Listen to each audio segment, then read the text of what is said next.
Bonsoir à tous. Alors, j'ai pris un congé pour l'Action de grâce ce week-end. Alors, pardonnez-moi pour le grand manque de nouvelles dernièrement. Mais durant mon congé, je suis allé voir ma famille et il y a mon neveu, dont je nommerai pas le nom en question, qui m'a posé cette question ce week-end. Philippe, ça fait 13 ans que tu fais découvrir des séries et des films jeunesse sur ta page Facebook qui parfois sont laissés souvent en VO et non doublés en français. Ça t'a jamais donné le goût d'ouvrir ton propre studio de doublage de fan-dub dans ta vie? Mes parents m'ont répliqué récemment pour me dire « Mets-toi pas de tes affaires, Philippe, là.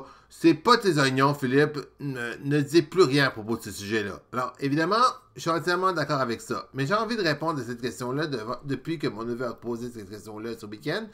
Et je vais répondre la question qu'on me pose à ce sujet. Bon. C'est peut-être pas une bonne idée que je fasse du fan-dub en ce temps-ci de l'année. Bon. La raison principale...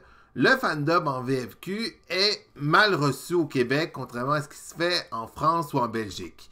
Les fameuses contradictions avec le doublage en fan-dub de Jerry Springer que j'ai déjà raconté au départ, puis celui de la VHS tant critiqué de Dragon Ball Z, puis finalement du jugement énorme qu'a reçu la bande-annonce en VFQ dernièrement du documentaire Qui a tué les expos de Montréal sur Netflix, ou encore du cas que j'ai déjà raconté sur le doublage de Les McBeal ou de Rick et Morty, fait en sorte que c'est directement mal vu le fan-dub au Québec comparé à ce qui se fait ailleurs en Europe. Quand c'est des vieilles archives pour en faire de l'humour, c'est acceptable pour de vieux sketchs, pour faire de simples sketchs, pour faire rire. Mais le fan-dub que je ferais de films ou de séries que je connais déjà, il faudrait le faire avec sérieux.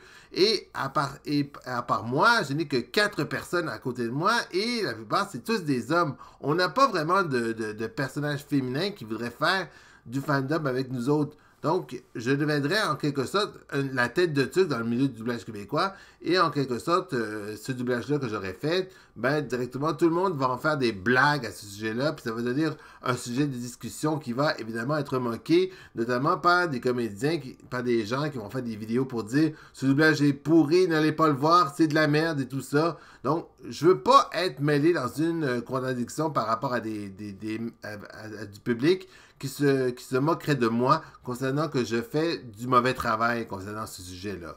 Donc, j'aimerais vous faire comprendre à ce sujet, même si je fais partie d'un petit groupe sur Discord avec 4 personnes à côté de moi, le doublage québécois est mal fait, même fait par des fans pour être mal vu au Québec. Donc, je crains le risque de me faire juger à tout moment. Évidemment, je souhaiterais ouvrir mon propre studio de doublage avec un réel sérieux, avec une bonne paye pour les comédiens de doublage d'ici, mais il faut en partie que j'ai l'accord tout d'abord de l'Union des artistes à Montréal, de l'AQPM, qui est l'Association québécoise de la production médiatique, de Téléfilm Canada, et finalement du Fonds du doublage québécois provenant du ministère de la Culture du gouvernement du Québec.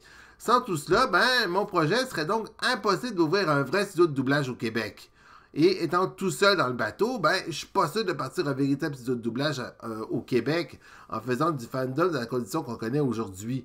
Certains ont tout simplement abandonné, comme Corail et la production qui faisait déjà du fandom de Sailor Moon, et bien d'autres ont réagi à ce problème-là directement. Et je ne voudrais pas tomber dans la à cause d'un problème de financement d'argent que je n'aurais plus au moment d'avoir un véritable studio de doublage au Québec.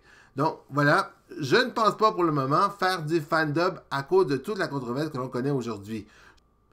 Je ne souhaiterais pas partir en mal envers mes compatriotes et des artistes qui perçoivent le milieu du doublage au Québec. J'espère que littéralement que le message sera entendu concernant le sujet que j'ai voulu exploiter dans le monde du doublage québécois. Je vous remercie de votre attention. Bon, c'est rare que je fasse un vlog concernant ce sujet qu'on me parle tant. Par respect envers mes fans, ma famille et mon public, c'est rare que je fasse un vlog court à ce sujet-là, mais j'avais envie de discuter de ce sujet-là, en gros, parce que vous me posez tellement de questions concernant le milieu du doublage, et j'ai voulu répondre à cette question-là. Je vous remercie, je vous souhaite à très bientôt, j'espère vous revoir pour une prochaine chronique des Petites Volées à Philippe concernant un autre sujet en question. Je vous remercie beaucoup, merci, au revoir!